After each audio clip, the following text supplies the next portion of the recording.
Well, good afternoon, everyone. This is Ron Yengich, and I'm here with two Bingham Boys, other than myself today. John, I stopped by the Astro Burger on 39th South, owned by a good Greek American man and his family, and I walked in and saw you there, and you were with somebody who... Yeah, I'm glad you stopped by. I don't know if you were... renewing your passport to go south of, 6 South? That's as far as you go? I mean, 13 South is about it for me these days, man. Well, I was in there, and you know that because you stopped in. The Tsutsanakis family is who owned it. Mm-hmm. Own it still. Chris Tsutsanakis, old Bingham guy, and his uncle, also named Chris, came over here about the same time as my grandfather. He's a Cretan. Anybody that knows Greek last names know the Akis, Cretan, and a lot of islands in lineage. But I'm sitting with the man in black. He's got a collar. The reason, kind of long-tailed story about it is my great-great-grandfather was a Greek Orthodox priest in Megara, Greece. And we have a long lineage in our family of priests, apparently. I didn't know this. His granddaughter was my dad's first cousin named Makarios, who established and built a beautiful monastery in the hills above Megara. It's St. John's Monastery, Makarios. It's still there, right? It's still there. And she passed away in COVID, and mentioned that, but at the age of about 92 or something like that, and was the last of the Saltases that were from her grandfather that was still living. And beautiful place up in the hills. You look down the Gulf of Corinth, and she was very well respected in Greek Orthodoxy, enough that when she died, it would make the news and all that kind of stuff. You sent me a picture of her. Yeah, she's on the wall now. I mean, they had a blank spot on the wall, like a silhouette of the iconography that was inside the church. And then when she passed away, when she died, they filled it in. Yeah, it's such a cool picture. I took a picture of it, and I made a little holy card out of it. Really? Yeah. Yeah, that was her. She was a sweet, sweet woman and really embraced us whenever we were there. I stayed there one night. But anyway, continuing that lineage is my first cousin, born as Mike Manos up in Copperfield, Bingham boy, who later, through the persuasiveness of something that happened in Korea, he'll tell you, I don't really know what the hell the story is, but you became enamored of the priesthood. This is my first cousin. His mother and my dad were brother and sister. Now, related to the Manos twins? That's his younger brothers. So their mother was a Saltas. Okay. My dad, of course, same name, same as mine. And Aunt Mary lived to be 103. But anywthis is her son, Makarios, Father Makarios. That's my monastic name. That's his monastic name. My civilian name was baptized as Michael. Mm-hmm. 6 months after I was born, baptized at the Holy Trinity Church here in Salt Lake. All my siblings. Yeah, beautiful. Yeah, there you go. So he went through the priesthood stuff, became monastic. Now lives in Egypt at the oldest Christian monastery in the world. And Father Makarios, tell Ron hi. Thank you, Ron. Yeah, no, it's great to for finally meet you. Hosting us this afternoon. You're welcome. I understand, though, although like me, a Bingham boy, we're going to talk about that in a second, let you talk, but you also are a beat digger. Yes. You went to Jordan High School. I did. Graduated? Yes, 1962. Graduated in my sister's class. Yikes, K. And also, I will tell you this, because obviously everybody knows this is a little bit of a setup. So I called her on the way here from the restaurant. She told me to tell you hello. Thank you and return my I will. my greetings as well. So that's cool. So we're here and we want to talk to you. So John and I are going to try to stay out of the way in a sense, but we have some questions for you. But the first question is about your journey from Bingham to St. Catherine's Monastery, and then we're going to have you talk a little bit about that and also some of the issues that are surrounding the world today that hit home with you at St. Catherine's. I don't know if we talked to you about where you lived in Copperfield and what your early memories were. I've seen a classmate picture of you, and I think one of the Carl Mia, one of them is in the picture with you. That's your schoolmates. My older brother sent me a photograph of my probably my 4th or 5th grade class. at the Copperfield Elementary Elementary School, school. which was in walking distance of our front door. So all these ethnics, because that's what Bingham was in those. Yeah. Ron can verify that. We didn't know the difference between this person and that person. We just knew that we were neighbors. Our fathers and uncles all were. My mother worked at Kennecott on the hill during World War II. Yeah. We've talked about that. We've talked about, so did I had an aunt, my Jack Cremella, Spunga, worked. There were manpower. Everybody was in the Yeah. army in those days. Yeah. The women had to go to work on the hill. Yeah, who are some of the families you might remember there, of any name? Because we always like to drop a name of the Greek, I can remember German, a few whatever. names. I can remember a few last names. Yeah. Carl's brother Paul, Mia, was in school with me all the way through high school. There was I'll say Hispanic family down the street from us, the Sanchez family. Yeah.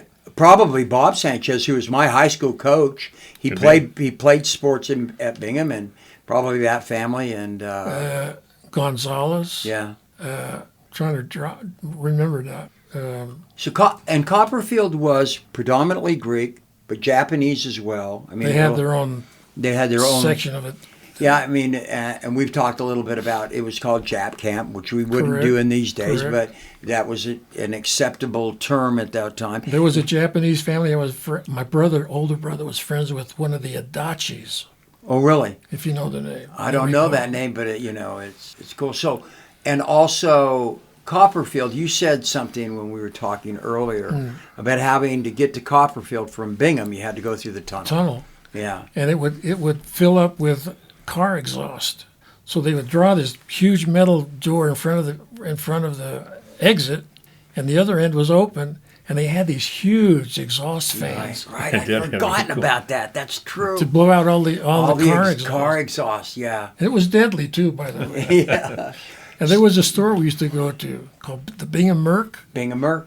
We've talked about the Bingham Merc. What's your recollection of the Bingham Merc? I'd just go in there and buying school clothes and stuff. Then there was a library there downtown. Then there was the movie theater, Chesler. Princess. Yeah, Harold Chesler. Harold Chesler. The Princess Theater, I think, was the name of it, I believe. Just We up would the go on a street from- Saturday for like 10 or 15 cents. Yeah. And they had all these kids programs and Tarzan and all that stuff, the three whatever. We didn't go every week, but So you grew, you were like me, you left I was born and raised in Bingham, Utah. Bingham. And We lived in Copperfield because it was company housing, by the way. Kennecott Right. owned those houses. So myself and my four brothers and my sister, we all grew up in that house. So tell me again, relate to the Manis twins, to Father Makarios. His younger brothers. Those are your younger brothers. Joe and George are my twin brothers. We worked with them on Kennecott. Oh, when yeah. I worked on the track gang. Well, Joe worked harder than George. George did not work hard, no. But I'll tell you what, really Love you, George. great guys. Yes. And so you lived in Bingham in Copperfield till how old were you when you moved? My earliest recollection of anything having to do with my life in Copperfield, it started at the age of 4. I remember nothing before the age of 4. There was a snowstorm that hit those mountains, the Ochre Mountains, when I was a 4-year-old. And it snowed, and it snowed, and it snowed. We had to dig ourselves out of our house. We had those big spades, shovels that they use for hauling coal, shoveling coal. Coal, yeah. And our house was heated by coal. Right. That's ours in Highland Boy was as well. Yeah. I remember that. I've got some pictures, and one day we're going to post a lot of this stuff. We'll post Father's picture on this one if Bill is able to do it. We had to leave Copperfield. Everybody had to leave because the mine was expanding. Right. I don't know if anybody can get the picture of this huge hole in the ground. It's the largest open pit mine in the world. Right. If I'm correct, I think you could put 3 Empire State Buildings on top of each other and still not reach the top. And of the even mine. probably more now because they've dug deeper. I mean, it continues to go. When they thought that they would have mined it out sometime in the When we the worked there, they 70s, were saying, well, they're going to go underground. Right. Because the ore deposits, they didn't think they could move overburden fast enough, which is the whole trick. And they did, though. So now it's dug down. deeper, and they've widened it too. So we had to leave Bingham because the mine was expanding and all that housing that was provided by company housing Right. for all these families, we all had to leave, so we moved to Midvale. Where did you live in Midvale? On 7100 South, just off of State Street, what is now Fort Union Boulevard. His dad had the best garden back there. Really? Uncle John. Oh, boy. You know, that's an area, in that area, my very favorite Mexican restaurant. I know it wasn't there then. El Federal will always be my favorite Mexican restaurant. It was first on the east side of it the was. street, and then they built a Little tiny big house shack or whatever there. yeah, and then they built a bigger one there, and then they tore them both down and built one to the west of it. And also, and something that I mentioned earlier to you, close to where you live, not right next to, was the Mrs. Gans, Roma Gans, Oh, yes. Bingham lady and her husband. They owned their house there, and they also ended up having a copper shop there as well. Correct. And she was my fifth grade teacher because I was a problem, still am, but she was my fifth grade teacher, and finally they gave me to her. And as a fairly strict Italian, I think, Bingham woman, she was able to corral my Wildness? my wildness, because when I finally got into her class, there was no more fooling around. Between her and my dad and my mother and the principal, it was time for Ron to settle down. But she was a great teacher. I love her. So when you left Bingham, you were 10. Then you went to Jordan High. 10, we moved to Midvale in 1955. And I mentioned the builder who built our house for us, Harry Ackman. Oh, you said Ekman. Ekman, yeah. Yeah, Ekman Milk. Who was, They had the construction he built in our Midvale. house for us. You know, you went down there, but I remember you coming up to our house in Bingham, and you were in the University of Utah band by then. Is that Yes.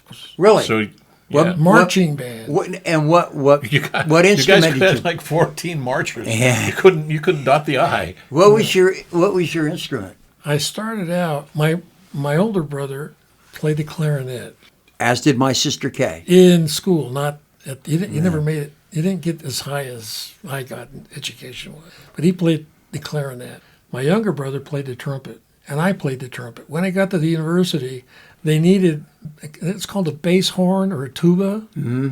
I got one of those, Oh, and I really? used that all the time I was at the U. So did you graduate from the U? No, I left the University of Utah.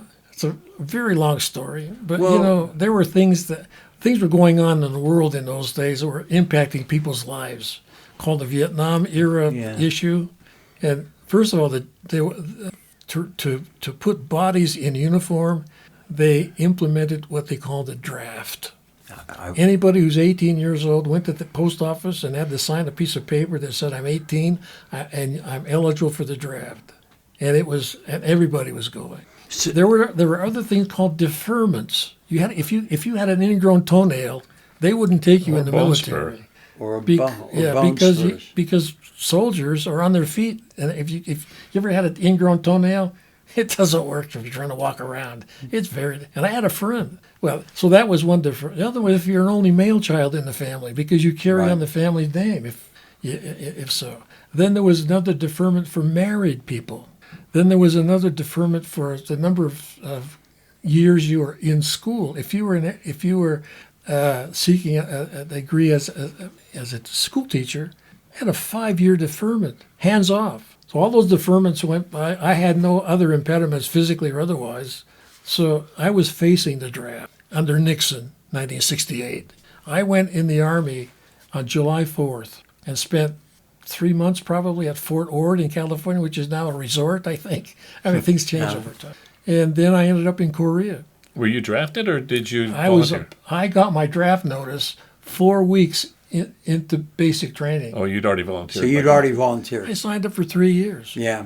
So to avoid the draft because avoid. draftees were going right to Vietnam. Right. Just an absolute straight line.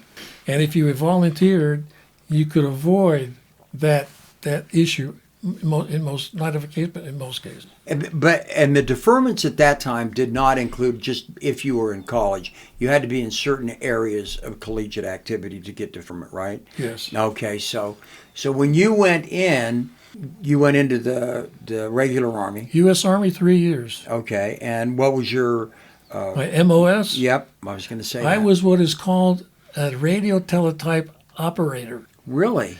We ran the security issues for the military intelligence people, and we worked with what was then called top secret equipment. It's child's play these days because of the improvements that have been made in that system. In order to work there, you had to have a top secret security clearance. Oh, really? And you got one? Of course. All right. I spent a year and a half in Korea. I got it. The Orthodox Church in those days, it was just right on the beginning edge of missionary work. Uh-huh. We had even chaplains there was one Orthodox chaplain in the entire military service out of the Pentagon when I was there. So let's make this clear. At that point, you hadn't gone into the seminary. Well, that was well before any of that. Okay, and so during that time, because you end up a priest, you end up in the most famous monastery, for those of you who don't know, really, the last remaining original monastery in Egypt, and we'll talk about that in a minute. But were you a devout Greek Orthodox child? That's a tough Probably question. more so than my siblings. Okay. John will verify this one. It was a struggle on Sunday morning to get us out of bed to go to church in the morning. My dad worked 2 jobs because he was supporting a huge family, so he was not in the picture from that point of view.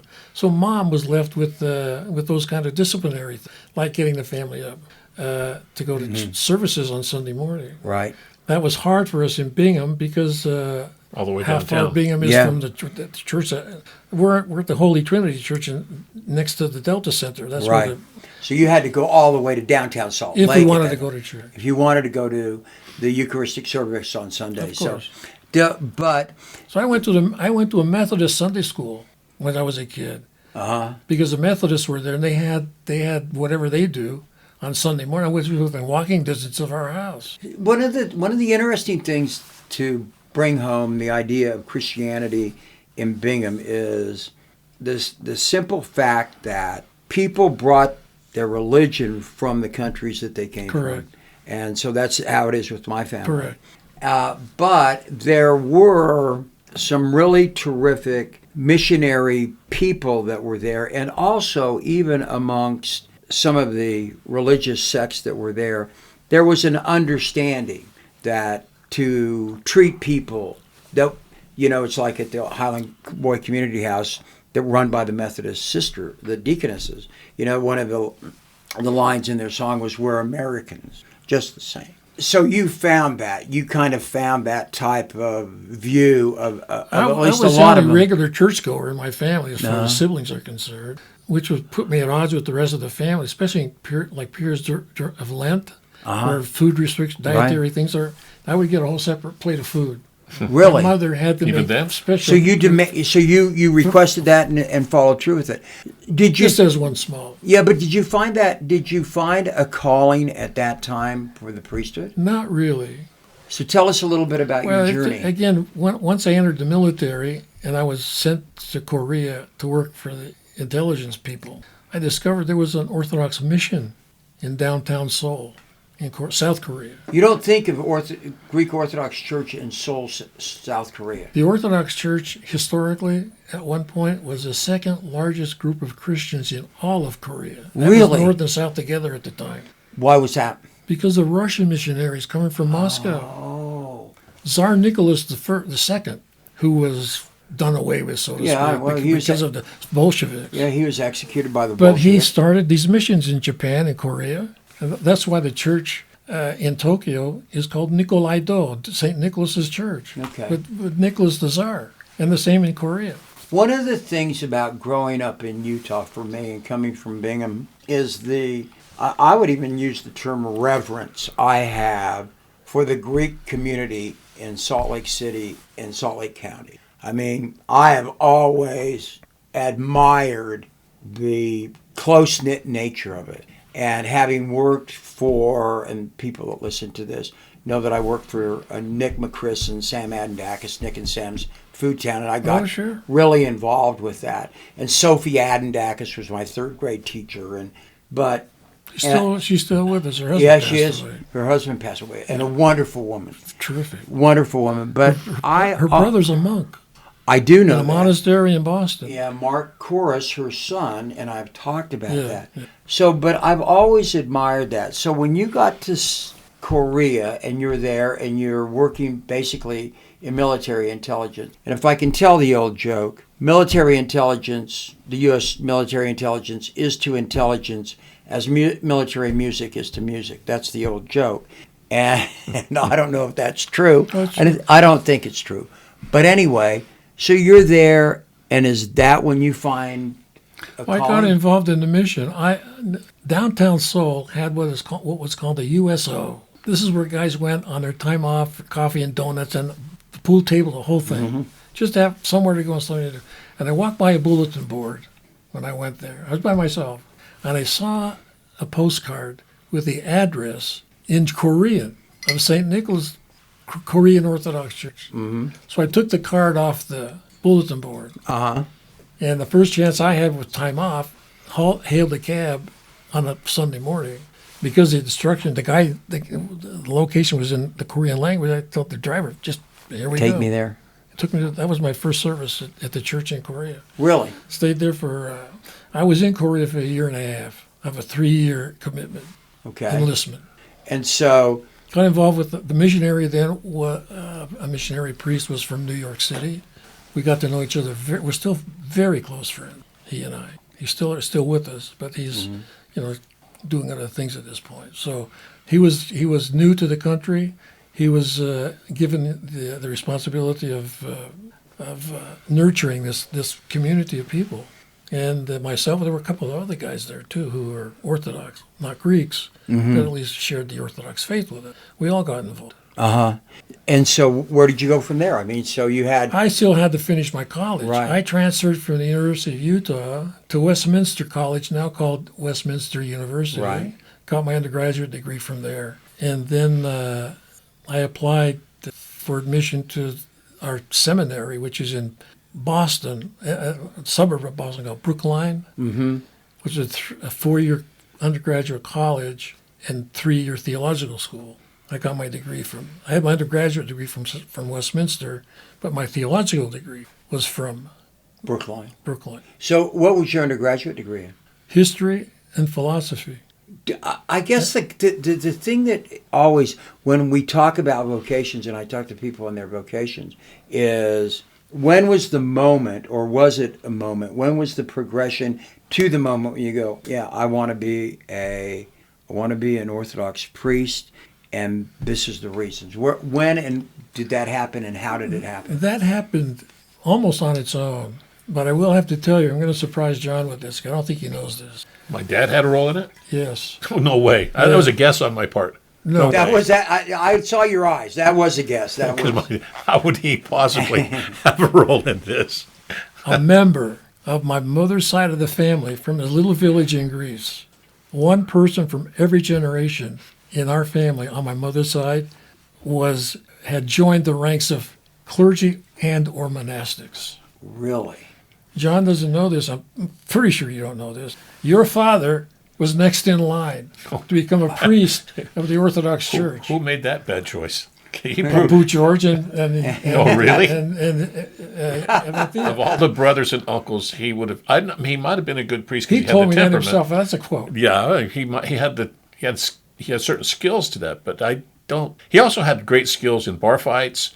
Being a strong blow things up too, by the way. Oh yeah, well. His father was on the dynamite crew at the. Yeah, I know. mine. He was a powderman. I know powder. that. Yeah, he was powder monkey. They used to call him. Well, okay. So his father was designated to be the next clergy person in the Saltas family. And you took his place. I thought I was the last one. But then I learned that our cousin, my mother's first cousin, is the abbess of this huge monastery outside the family's village. Her brother was a priest. Our parents' cousin. Okay. And then the other one was the abbess of this huge convent for women. And I thought I was at the end. But we have another cousin. He's third removed from whatever. He's in a monastery someplace in Greece. Really? He's a Saltas. See, I didn't know that. And as I said earlier about my admiration of the Greek community in Utah, those are stories that need to be put down because it indicates the interplay between families, which we don't have as much anymore, which, in my judgment at least, is sad. Well, how did you end up then? Okay, you made that choice, but you ended up at St. Catherine's. How did you go there? I saw pictures. Because I'll tell you a story you may not know. Okay, all right. So when we become a priest, Aunt Mary goes, "Oh, this is great. We've got a priest in the family." This is your aunt in my aunt here, my dad's sister. Okay. Makarios, he's got I don't know, but you got the Makarios at the monastery, at the monk part. That was a name change. Okay, but when I became a monk, I had to change my name. Okay, so you're Father Mike, or what Michael at one point, right? Well, let me stop right. What does Makarios mean in English? Blessed is the first word of Psalm 1.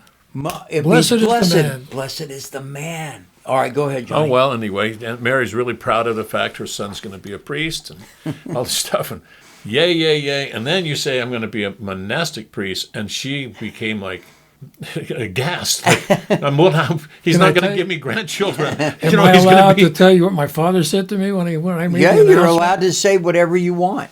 Go out and get yourself a job. Oh, bad. Yeah. Really? Sounds like Uncle John. But you know what? I don't think that, I know that's with Catholic priests that I know, not unusual that there's pushback when their sons want to go into the priesthood.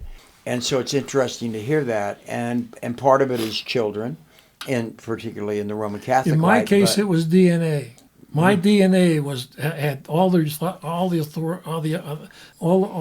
was needed to follow through on the motivation. Right. Because we have all these generations before us who are clergy, monastic. Now we got another first in the family.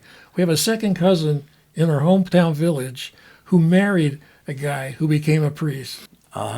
He bought dinner for us last year. Really? He did. He Father Stefano. Yeah, he bought. His wife's name is Vula. Vula is a shortened version of a Greek name. And she's the first woman in the history of our family that we know of who ever became the wife of a priest. It's been the other way around, or they were the... Yeah, I mean, just to listen to this is fascinating because, and also... All this came out of Bingham, though. I know, but that's... None of this was relevant or even up front, image-wise, and all those growing up years, so to speak. But this all happened afterwards. That's what makes it fascinating. This little mining town in Utah, this melting pot produces that. And, it's just great to hear. What is how is it that you get from Brookline to St. Catherine's Monastery? And I'll let you explain St. Catherine's if I just may take a minute. For those of you that really don't know, and you can look it up, there's a website. This is in Egypt. It is so biblically important, so important to Christianity, so important to everything that we practice today in Christian denominations, even those people that don't know it. So important to the Roman Catholic Church, even though it is a Greek Orthodox monastery. So the only one in Egypt. The only one left in Egypt. There were a lot, and the church fathers, the desert fathers, going to St. Anthony, I mean, that is their legacy. For any Christian sect, you have to understand, it goes back to... the Sinai experience, the Sinai monastic experience falls in line with what in the Sinai, in the peninsula, which is separate from the rest of the country of Egypt. It just fell in line with what these people were doing in the third, fourth, fifth. It ended because of horrible things that happened, that the monks were not able to defend themselves against marauders and so forth. And the communities were affected by it. But St. Catherine's been there forever. So how is it that you get from Copperton, Utah, to there? We've got you to Brookline. Then how do you get there? Brookline is a training center for future clergy. So if you want to become a priest in the Orthodox Church in America, you go to Holy Cross Seminary line. Okay. That's where the feeder system starts. And the education that you receive there is all in line with the necessary tools that you or I might need in order to serve the church. But as clergy, and the mindset at the time was, We don't need monastics. We don't need celibate clergy in the parishes. We need married priests, and the Orthodox Church provides for married clergy, Right. as well as those individuals who are choose to remain celibate. Right. So that choice is there. If it's for the students. It's to be worked on. It's to be not internalized, but Discerned, yes. for lack of a better term. So someone showed me an issue of National Geographic magazine, and it featured an article on the monastery. I'm sorry, I'm going to interrupt. I wish you were here with me to see him turn and look at John with a look in his face that is, as a lawyer, I've described witnesses and stuff for my whole life. I cannot describe that look, but it is such a knowing look that I wish you were here to observe it. Go ahead, Father. So I had to first make a decision whether I wanted to enter the ranks of married clergy or celibate clergy, Okay. and I chose celibacy. Okay. And all my classmates are all married clergy, Okay. all married with families, except for me. So you made that choice. And then I saw the photographs, and I said, geez, it might be nice to maybe go there someday. Okay. So the opportunity came along.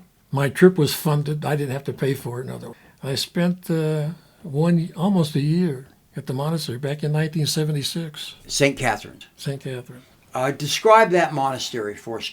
Describe the geography and then describe the historical relevance of it. Geographically, it's in a high mountain area. The highest mountains in Egypt surround the monastery. The monastery itself is at 5,000 feet elevation, so it's subject to the weather. Theoretically, for every 1,000 feet that you go above sea level, the temperature drops 3 degrees. So if it's 100 at sea level and we're at 5,000 feet, the temperature at the monastery is only 85 degrees Right. as opposed to 100 Right. at sea level. That's one thing. Okay. So that was one thing. So you're acclimating yourself to the environment, because to live in a desert climate with all sorts of deprivations, all sorts of difficulties in terms of assimilate, not in the community, but in the environment. Very difficult to make that transition. I was born at what's elevation of Bingham? You were probably up in Copperfield. I was over 6,500 feet. 65. So It's easy. Yeah. So I was there. From that point of view. And also you were living in a desert, in a sense, a desert. I mean, that's what the Utah's the second driest country. Yeah, great, state in the Great in the US. Basin Desert. You're in it. So I didn't have to. That wasn't really hard for me. So I have a harder time at sea level, but so you get there, and what is your job? What do you do? What do you do there? first of all, it's a Greek Orthodox monastery. The language that is used to communicate from one monk to the other is the Greek language. Okay. The language celebrated in the services of the liturgical services is also the Greek language. Is it modern Greek or is it? It's classical Greek. It's called what is New Testament Greek. Okay. What is the Greek word for that? Koine. Koine. Okay. And so if you go there and you become a monk and priest at that is the lingua franca of what you do. It was because Cleopatra was Greek. Okay. The Jewish population of Egypt ceased their ability to understand the Old Testament in their own language. 3rd century BC. Okay, why was that? Because of Greek. Greek was as common in the Middle East in those centuries that English is today. Everybody spoke Greek. Everyone. And we know that in part also because in Rome during those eras and even before, during the era of the Emperor Augustine, Greek was really the language that was spoken by people who were everywhere and particularly like Cicero knew Greek. And I mean all of these people knew the Greek language, and that was how they were able to communicate with people that came from other parts of the Roman Empire. So the Hebrew population of Egypt at the time was very substantial, by the way. Right. I don't know if I think it's a segue or not, but to finish the story, the thought. The Hebrew people did not know their own scripture in their own language. They spoke Aramaic. They primarily. spoke Greek. Oh, they spoke Greek. Of course. Okay. And they didn't have the Old Testament scripture in the Greek language. So scholars came to Alexandria. This is fascinating. In 300 years before the birth of Christ. The Jewish authorities rounded up 70 Okay, the Septuagint.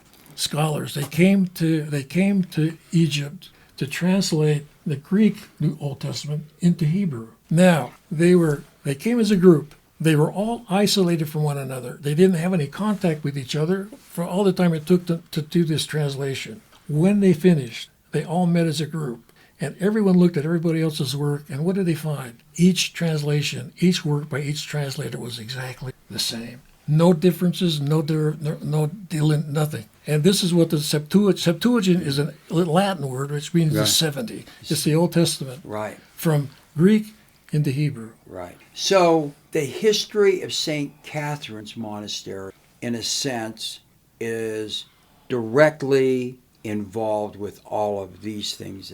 Well, the monastery was established at a time when Greek was the lingua franca in the whole, Latin had sort of begun to take its own separate way. One of the reasons for the differences between the Eastern and Western churches was language. Right. Western Christians spoke Latin. Eastern Christians spoke Greek. Right.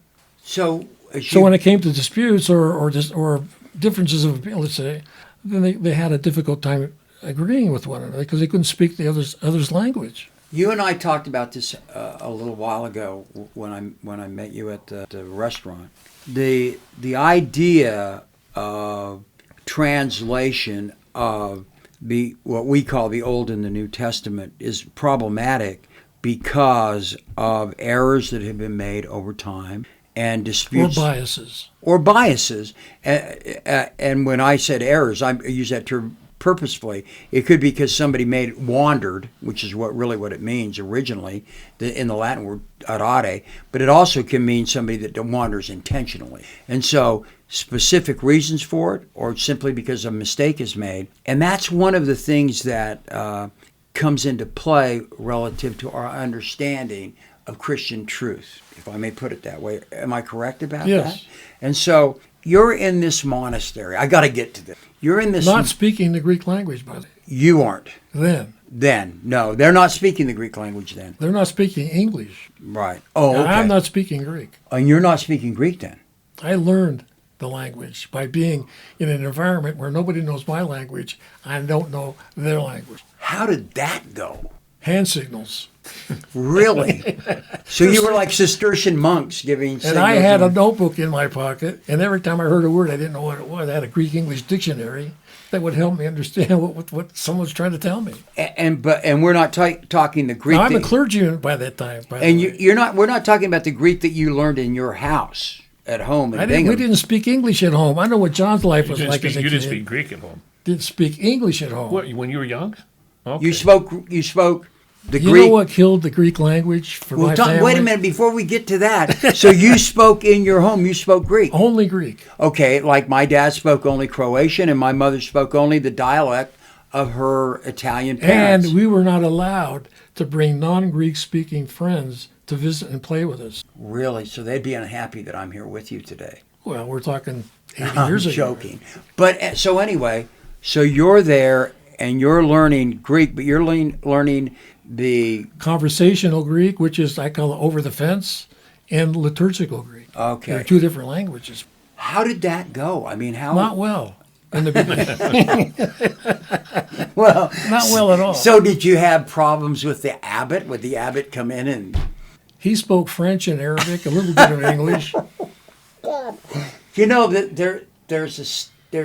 there's a deal about Christianity that goes, it's got to be true because Christianity couldn't survive unless God was helping everybody get through this. I believe that to be the case. So ultimately, you learn the Koine Greek so that you can communicate liturgically. The conversational Greek, just to get along with the brothers. Okay, that's awesome. You want to jump in? Yeah, I'm just curious. How many brothers are there now? 12. And how many maxed out while you were there? The monastery never saw more than 200 monks ever at any period of time from the beginning until today. But when you were there, and there's been a purge of, you've lost a recent upheaval. Tell us about How many you had, and what's happened to cause that? Yeah, tell us about the present day. Present day is very difficult because the abbot of the monastery, former abbot, had been in office as the leader of the monastery for over 50 years. He was consecrated as a bishop of the Orthodox Church in Jerusalem in 1973. Okay. This is a Greek Orthodox monastery, the only Greek Orthodox monastery in Egypt. The Greek Orthodox Church is there. The roots are with the evangelist Mark, because he established the Christian church in Alexandria in 63 A.D. So there's a Greek element there. And of course, the Christian church was a Greek-speaking church in those days, liturgically and conversationally, so to speak. So in order for us to find a way to make inroads into the future from the present, this former abbot was perceived to be not helpful in that. So we had to find a way to gently have him step aside. He didn't like it. He didn't take it kind, as a matter of fact, after 50 some odd years. You know, I've read a little bit about monasteries and Roman Catholic, the various rites. One of my heroes is Thomas Merton. And Merton talks about that very type of thing that happened at Gethsemane in Kentucky. And so it's not only not uncommon, but certain things happen in history that also exacerbate the need for that type of movement. And so we're at a point with your monastery.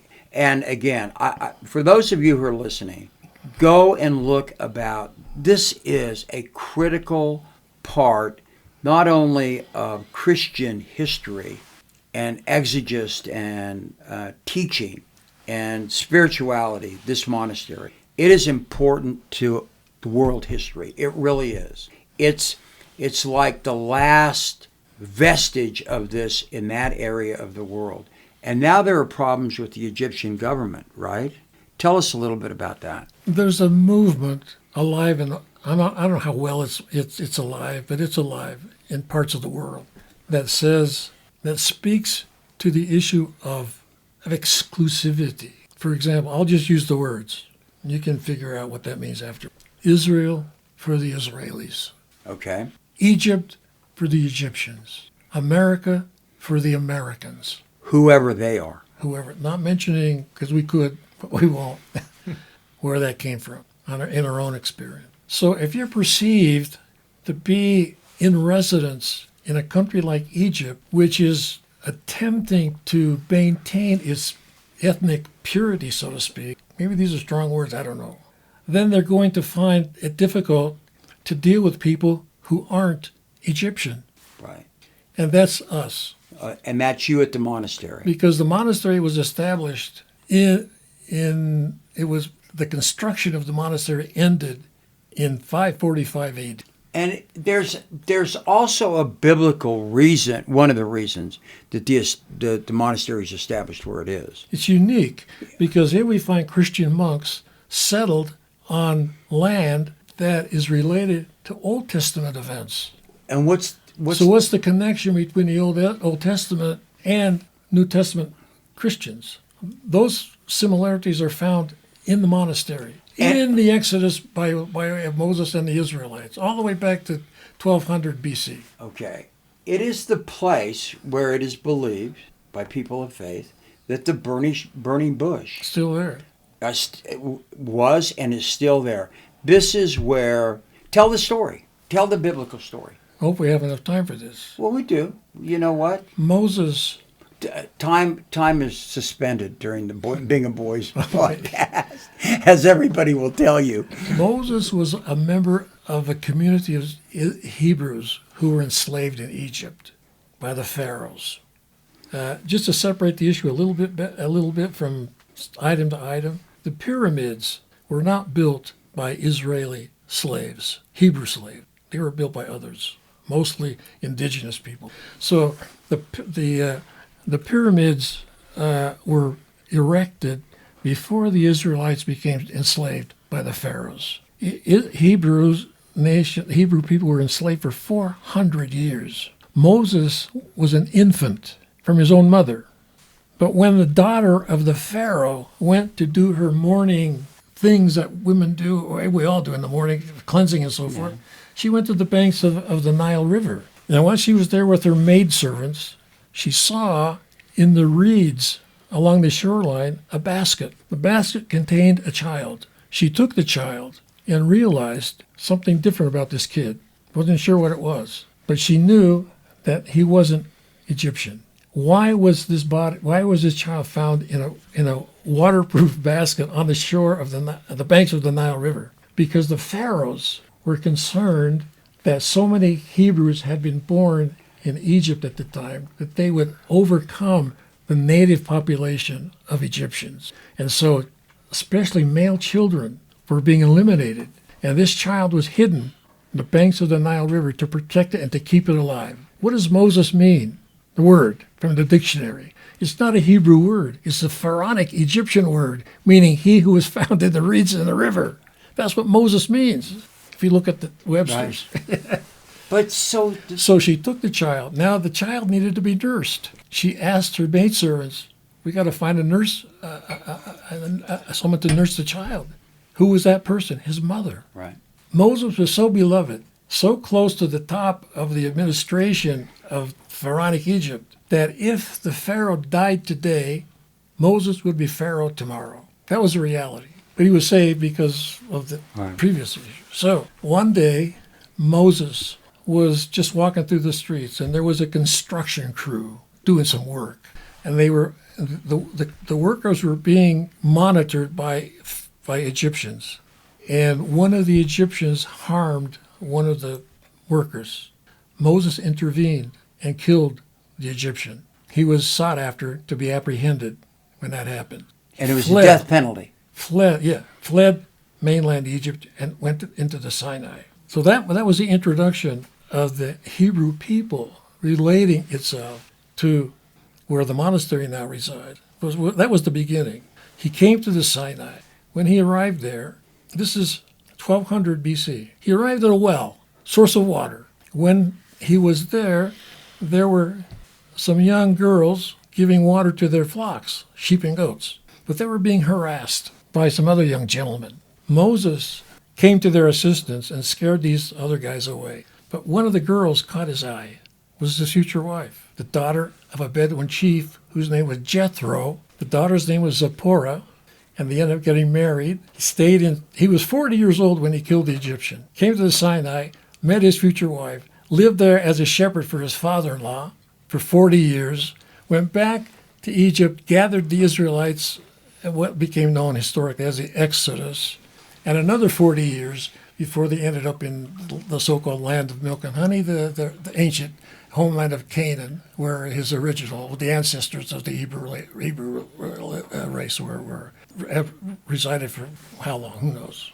So all these experiences that occurred from the time at the well until he went back to Egypt to free the Hebrews from slavery, and then the 40 years after that, many of the events that are related to those circumstances were settled upon by Christian monks. In the 3rd century, the first first Greek Orthodox, Greek-speaking monastics ended up in the Sinai 3 centuries after death and resurrection of Christ. It's unique because here are Christians settled on sites, geographically speaking, related to Old Testament events, as opposed to being in Israel with the Mount Olives and Jerusalem and Bethlehem and all that stuff. And they went there, as I understand it, you correct me if I'm wrong, they went there to find God in the desert. Not really. Okay, so then why did they go there? 3 reasons. Okay. Monks, citizens of populated centers like Antioch and Jerusalem and so forth, left society for 3 reasons. 1, conscription in the Roman army was mandatory. So they were protesters in a way. They were draft dodgers. I didn't want to say it. I'll say it. Okay. To avoid taxes, they fled into the desert, not to be taxed. But what's the 3rd reason? Well, I'll think about it, because my mind doesn't go quickly to these things. In my reading of it, they go there. They were lawbreakers. Okay. They were being sought by the establishment to be dealt with legally. Which is your neck of the woods. Well, yeah. When I read about Saint, so these were There's a monk. He was a black person. It's called Moses, Right. the Ethiopian. He was a brigand. He had 40 thieves under his belt that they would go around raiding people in places. He's a saint of the Christian church. So, again, lawbreakers, draft dodgers, and tax evaders. These are the people that populated these monasteries. Only a monk can say this. But when they got to the desert, they were also looking for something else. They began to be able to make that leap, so to speak. And the leap was to find the truth in living what Jesus had taught. Am I correct or not again? Of course. All right. And so when we talk about Sinai, there's a relationship between the so-called chosen people, all right, and the Christian church, a Jewish man, in Raymond Brown's terms, a marginal Jew who became the anointed one, the Christ. He said to God at the burning bush, God told him through the burning bush, go back to Egypt and bring the slaves out of into freedom from slavery. Oh. And what did Moses say? Not me. Not me. He said, why not? God is speaking now. He's asking Moses, why not? He said, I have a brother. He's smarter than I am. He's much more energetic than I am. He can take the beating better than me. He doesn't have a speech impediment like I do. It's a true story. Yeah. So God said, no, I want you. So then Moses heard something from God that made him do what he did. He said 4 words. This is the Lord talking to Moses in front of the burning bush. It's on fire, but not destroyed by the flames. The symbolic there of another thing, which we will talk about. God tells Moses 4 words. Let my people go. There's a great Negro spiritual. There's a wonderful Negro spiritual. To that effect. Yeah. I just thought, unbelievable. Mahalia Jackson. So that's what he did. He returned all the plagues and all the rest of it. Then comes the final sword, or the final straw, because all the magicians in the court of the Pharaoh could match whatever Moses could bring forth, like frogs and blood rivers and grasshoppers and whatever, except for one thing. I'm going to let you go. He said to the people, give me a lamb which is unblemished. Take the blood of the unblemished lamb and mark the lintels of your homes with the blood of and I will send what he called angel of death. Every firstborn in Egypt, including animals, died. The Pharaoh's son died. If Pharaoh was a firstborn, he would have died too. So the angel of death goes, and he I don't know how to describe it. Notices the blood of an unblemished lamb on the doorposts of Hebrew homes. And what did he do? He passed over. The Jewish Passover is exactly that. We don't call Easter in the Orthodox. We call it Pascha, which is the Greek word for Passover. So the angel recognizes the blood of and the unblemished lamb is who? Christ himself. Christ himself. That's who. That is the tie. That bush is still alive. Okay, and that's where is it? Right inside the monastery. St. Catherine's. Of course. Sinai. You lived there. You walk by that bush? Every day. And I have. Well, okay. No, go ahead. No. So. I mean, what are you going to say? What were you going to say? Your Honor, I was going to say this, question. I don't see a handkerchief for you. Might tear up if I do this. No, it's okay. I'm a crybaby. I've always admitted. I've admitted it on this program. Because of my visit with you today, which I'm very grateful for, because I don't get a chance to talk about this stuff much. I love talking about this People stuff. come and visit them, if they speak English, I talk to them. Like, who came? President Carter came. Carter came. Who was the guy that every 60 king Minutes and queen came? in Europe came.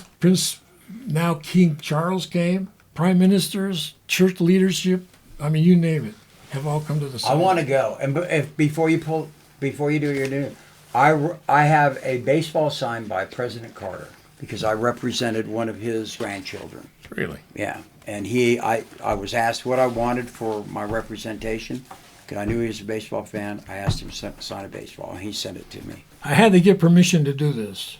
Oh, really? Yeah. These are leaves from the burning bush. You're kidding me. You're serious. It's still alive after 4,000 years. Probably more than that. It's a bramble bush. It produces red flowers but no seeds. It's the only plant of its kind alive anywhere in the Sinai Desert. And it's a plant that caught fire, and Moses hears the word, and God, the voice in the bush says, "You're standing in a holy place. Remove your shoes." Thank you. I mean, I really... That's stunning to me. Thank you. Thank you so much. The monastery is as historical as it is, and why people come there by the thousands, by the way. We hosted 100,000 visitors to the monastery just last year. 100,000. Egypt as a country accepts on a yearly basis 15 million tourists. They're in the process now of developing a tourist facility for people who are coming to Egypt as tourists, just within the shadow of the monastery. And their projection is that by the year 2028, they will increase tourism in Egypt from 15 million today to double that in 2028. So they need these facilities to provide whatever tourists need, hotel space and whatever. But they've chosen the monastery because the Tourist and Antiquities Ministry in Cairo, which is run by the government, has been watching. And they see the numbers of people coming to visit us. The population of Egypt today is 110 million people. Greece is only 10 million, as well. Athens is 5 million. Half the population of Greece lives in Athens. 25 million live just in Cairo. It's an enormous population issue. And the countries, they're trying to deal with it. It's very hard to do. But 10% of the population of Egypt is involved one way or the other in the tourist industry. So that's 10 million people just doing touristy stuff every day of the week. So what can the people that listen to this podcast, what could we do to help with the issues that are going on, which include the Egyptian government wanting to, as I understand it. Well, I wouldn't say be careful. All right. So I want to be careful. I have to step very lightly. Okay. Because we have without mentioning certain names and certain people, we have to be in a position to understand that the monastery is under enormous pressure from wherever those sources have come from in order to affect the future life or not of the monastery. Is there anything people can do to assist the monastery in maintaining the historical regularity of the monastic life there? Ron, that's a very, very tough question. Okay. All right. Powers that be have focused on the number of people coming to visit the monastery of St. Catherine, and they want to appropriate somehow for their own benefit, whoever they are, the numbers of people visiting there. Or alter them. And this is the if now. If the monastery is perceived as an impediment to these large numbers of people coming to the monastery, okay, how will that affect what we do there? All right. And how does that filter down to our level so that we don't feel trapped? That's my word, or that's not a good word. Hindered? Impeded. Okay. In the lifestyle that we have been living for 1,400 years. This is the oldest Christian monastery in the world with a continuous, never been closed history. Daily prayers have been said in that church, in that monastery, since the mid-6th century until today. Unbroken. The monastery has never been invaded, never been destroyed, never been rebuilt, and never plundered, except for one book, unfortunately. So whatever was brought to the monastery or produced at the monastery, in all of these different areas of spiritual life that involves not only the work of the monks themselves, but the institution as it represents itself within the framework of Orthodox Christianity, has managed to survive. Only one country in the world, just to give you some FYI, only one country in the world has been invaded militarily over and above the monastery. And that is? Belgium. Really? Because it's a pathway between Belgium Germany, has seen more invasions Germany and France than the Sinai monastery. So the question is how? What is it about this monastery that, we'll use a modern term, has established or built up guardrails in order to protect itself and its future. You know what the answer is? Very simple. And by the way, Christianity can be reduced to very simple things too. By the set of all the, a friend of mine, a bishop, once said, Christianity was okay till it became a religion. Right. Yeah. What is it? The name is Jesus. That has saved this monastery I don't know. for 1,400 years intact? Very simple. Hospitality. Okay. When Muhammad the Prophet came to the monastery with one legend, there are two legends, before he started the new religion of Islam, the monks didn't ask him who he was, where he came from, what his needs were, what religion are you? They offered him hospitality. And it saved the monastery because he went back to Mecca and Medina, where his home was, and later on, as Islamic religion came about, and he remembered the hospitality he received from the monks, who had been there since 545. Well, even before that, the first monks arrived in the Sinai mid-3rd century, 250 A.D. So the Christian monastic presence was alive and well in the Sinai before this visitation took place in the early 6th century, late 6th, early 7th century. Hospitality. Okay. He remembered the kindness that he received, he and the people he was with at the time. And that's still what has existed at this time. It produced a letter from Muhammad, or by way of Muhammad, of protection, guaranteeing the protection of the monastery, its people, its edifices, its buildings, its property, so to speak, and even the people coming and going as pilgrims. This is called the Firman, F-I-R-M-A-N. In fancy language, it's called Ahtendame. It's a letter of protection, which is still in force. So there are people who are against the presence of the Christian monks, not just because they're Greek Orthodox, but who we are, who don't think we need to be there any longer, or are making every effort, including court cases, which we just concluded one in May of this year, where an appellate court ruled a 160-page ruling against the monastery, telling us that we had to vacate the property, and eviction notices were going to be going out to the monks. That case is still pending, still alive and well today, end of December 2025. So there are forces around that don't think we need to be in where we are any longer. And the bottom line issue is property rights. The letter from Muhammad guarantees the rights of the monastery in perpetuity. That means forever. If that message in that writing, in that document, is now being questioned by people who don't think we need to be there any longer, then there's a problem. And this is what the monastery is struggling with now. These are issues that are alive and well as we speak here this afternoon. So it's not something that, now how do people, what can people do who hear us and hear whatever I have to say, or the program people hear? What can be done? Okay. Conversely to that, then what are we doing that's making it worse? The worst thing that I can see as just a perceived issue is that there's a lack of clear knowledge on the part of the general public about what is happening to and for the monastery in these days. Meaning, there's very little international exposure via media to explain to people what we're going through. Now, to give credit where credit is due, the Greek press, which you were dealing with when you were there as a group 3 months ago, the Greek press has been all over this story. It's forbidden.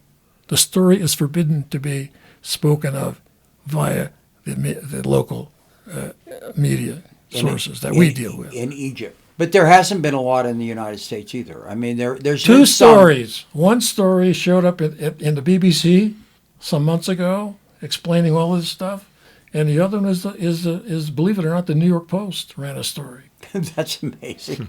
The New York Post. All right. Politically, is it a safe place to be? I think How far are you from Gaza? A couple hundred miles. But if the Israelis were to have their way, they would move the entire 2.3 million people in Gaza into the Sinai Desert, close the border, and let people do what they want to do with that now vacated property. But what position does that put Egypt in, accepting another 2.3 million immigrants, not immigrants, they're not immigrants, they're what's the word? Dislocated people. Whatever. Yeah. To the 9 million that are already there, 9 million refugees. Egypt has said, I'm saying things that you can research. I'm not making stuff up here, but I'm also very careful about what I say and who I speak to about this. But Egypt is not ready to accept another 2.2 or 3 million on the backs of the 9 million who are already there, who have been displaced for whatever reason. United States of America isn't ready to, under Donald Trump, to accept I will tell you this. few. I will tell you this, Ron, and this is hot off the press. The government of the United States has removed the American ambassador to Cairo. We talked about this a little bit earlier. We removed 80 ambassadors, and there were 40 ambassadorships that were not filled under Donald Trump. Correct. It is our ability to mediate, to understand, and to assist other countries with their problems. And Donald Trump, and we can end on this, Donald Trump has decided that he would rather let everybody fend for themselves in a world that has shrunk post-World War II, where everybody's problems are all of our problems. In a world where we, supposedly a nation, it's in the Constitution, formed under God, have let everybody go their own way. And this is one example of it. And so my sense is, as we wrap this up, John, if it's okay, is that I don't know what anybody can do, but I know what I'm going to do. And that is, I'm going to write a letter, which probably won't be read, to Mike Lee, our senator, and say, what are you doing about the problem in Gaza? And you, who proclaim your Christian credentials, why don't you take a look at it and see if you can help us out here? And I think everybody can do that. And I want to just end. John, you get the last word. But I have the last word. Oh, you get the last word because he's got the older DNA than I am. Yeah, you've got, because you're the priest. I just want to tell you, I've told him this 100 times. I've wanted to meet you for so long. Yeah. It has been such a pleasure. And I'm going to take this relic with me. There are 2 of them. I know who I'm going to give one to at the Cathedral of the Madeleine, where it is going to be placed. But I'm holding on to the other one until I die. Okay? Yeah. Thank you, Father. We are the modern Moses, being spoken to from the burning bush by God Himself. Look at the website. Telling him, and Moses' response was, as you recall, my brother's a lot smarter than I am. Plus, I have a speech impediment. That's the monastery today. We are Moses' brother, when Moses himself is being ordered by God, as I said before, let my people. Yeah. So the more people who learn about this, it's very hard to do because the sources are limited, by the way, especially international, especially American. This story that we're telling each other today is not known by the vast majority of people here in America. And the other issue is, how do we get people to be bothered by this? Right. Who cares about Orthodox Christian monasticism or the life of the Christian church for that? Which is, by the way, we haven't talked about this, is how much the Christian church is under fire, under the gun, all over the Middle East. What? You're going to be here for a while. In Gaza? Gaza has Gaza has a population of 2.3 million people. How many Christians are there? Tell me. 3,000. They were not Gaza. And most of them, by the way, are Orthodox Palestinian Orthodox Christians. And the church that was bombed, are we still on the air? Yeah. Church that was bombed by the Israelis was a Greek Orthodox church dating from the 5th century. Now, and to break everybody's heart, I met a Palestinian woman in Cairo a few weeks ago who's married to another Palestinian. She left Gaza and now lives safely in Egypt, in Cairo. 8 members of her family went to that church because they thought they were going to be protected from any kind of violence or what have you, when that church was bombed, and they're all dead. She has no relatives alive anymore, anywhere. She's a lone survivor. But when you meet her, you can see a feistiness. You can see the courage that these people have under terrible circumstances. And whether or not we can come out from underneath this, God only knows. And the monastery itself. So we represent more than what is actually there visibly. It's on a different level than just dealing with the nuts and bolts of everyday life. It's much more than that. I'll tell you what, this is a unique program that we've done, and you're going to be in Utah for a few more Yes. a little bit of time. We may do number 2. We may do Bingham Boys. Well, as I said before, the monastery's never been invaded, never been destroyed, never been rebuilt, and nothing's ever disappeared. So whatever was brought to the monastery at any age in the last 1,500 years is still there, including the library. Is the second largest collection of handwritten manuscripts is in the Sinai Library in the Monastery of St. Catherine in Sinai. Number 1 is the Vatican. And I'll just leave this question open to you and your listeners. Why is the Vatican Library full of Greek texts? Don't say because we stole them. The Crusades. Yeah, well, of course. So the icons have been website. preserved. This is one of the oldest icons of Christ in the world. If that icon had existed in the monastery at the time when icons were forbidden to be used, it would have been destroyed. But it's that. Is that in the monastery? Yeah, of course. Walk by that icon every day. And what is It's this an icon of have a Christ. name? Yes, it's Christ, the ruler of the world. That's beautiful, huh? Thank you. That's for you. Oh, that's for me? Did you ever work on the track gang? Kenny? Yeah, I did with my Okay, brother. it's time to tie it up.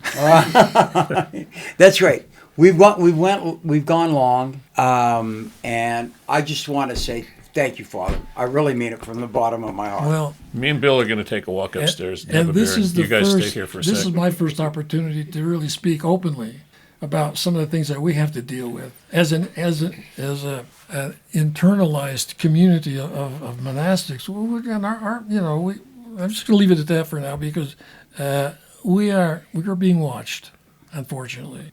Call it off? Yep. Quit watching. Okay. Amen. I mean, really, amen. God bless everybody. Have a great Christmas. We probably won't be back. Kalakustugan now. We probably will not be back until after the first of the year. But I want to thank everybody that listens. And Johnny, I love you. Hey, thank you, Yeah. Ron. Thank you. Glad that Bill, you and same the to monk you. hit it Love off. you, man. Thank you for everything. Bill, thank you. And Thank thank you, you, Father. Ron, for giving me the opportunity to say a few words. Hopefully, my friends, when they listen to this, will not be angry with me. They're not going to be No, they angry won't with you. No.